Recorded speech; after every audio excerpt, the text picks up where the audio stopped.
எதுக்கு வேணாம், இந்த செடியெல்லாம் பிடுங்கி போட்டுடலாம், இடம் தான் வந்து அடப்பாசமாக ஆகுது, செடி பாட்டுக்கு வளர்ந்துக்கிட்டே போகுது, அப்புறம் நாளைக்கு பூச்சிப்பட்டு ஏதாவது வந்துடும், வேணாம் அப்படின்ற மாதிரி வந்து தோணுச்சு. சரி, எதுக்கும் வந்து ஒரு மனசு வந்து சொல்லிச்சு, முயற்சி பண்ணி பார்க்கலாம், முயற்சி பண்ணால் முடியாது எதுவுமே இல்லை, முயற்சி திருவினையாக்கும் அப்படின்ற மாதிரிலாம் வசனமெல்லாம் மனசுக்குள்ளே வந்து தோணுச்சு. சரி, நம்ம பண்ணி பார்க்கலாம் அப்படின்ட்டு ஏற்கனவே வீடியோ போட்டிருந்தேன். இந்த மாதிரி பூ பிஞ்சா நிறையா இருக்குது, இதுக்கு என்ன பண்ணலாம் அப்படின்னு நிறைய பேர் டிப்ஸ் சொல்லியிருந்தாங்க. அப்புறம் எங்கள் ஊர்லேயே டிப்ஸ் சொல்லியிருந்தாங்க, களி கட்டுங்க, அதுக்கப்புறம் வந்து இந்த ஆணி அடிங்க, சுண்ணாம்பு தண்ணி தளிங்க அப்படின்னாங்க.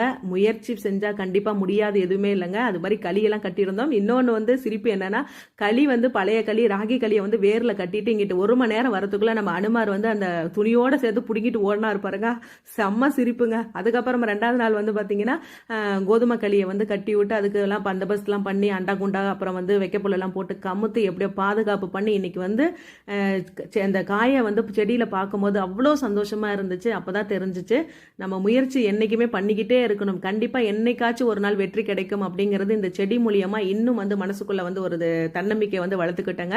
இன்னைக்கு வந்து ரொம்ப சந்தோஷமா இருந்துச்சு. அப்புறம் இன்னைக்கு என்ன சாப்பாடுன்னு வந்து பார்த்தீங்கன்னா தேங்காய் சாதம், மீன் மேக்கர் வறுவல் தான். அப்புறம் காலையில் சத்துமாவு கஞ்சி வந்து செஞ்சிருந்தேன். இன்னைக்கு வந்து சீக்கிரமா பாப்பா என்ன ஸ்பெஷல் கிளாஸ் 9th படிக்கிறாங்க, 10thலாம் இல்லை, இப்போ 9thலேருந்தே ஸ்பெஷல் கிளாஸ் வச்சிடுறாங்க. காலையில் வந்து பார்த்தீங்கன்னா 7 மணிக்கெலாம் வந்து பஸ், அதனால எல்லாமே ரெடி பண்ணிட்டேன்.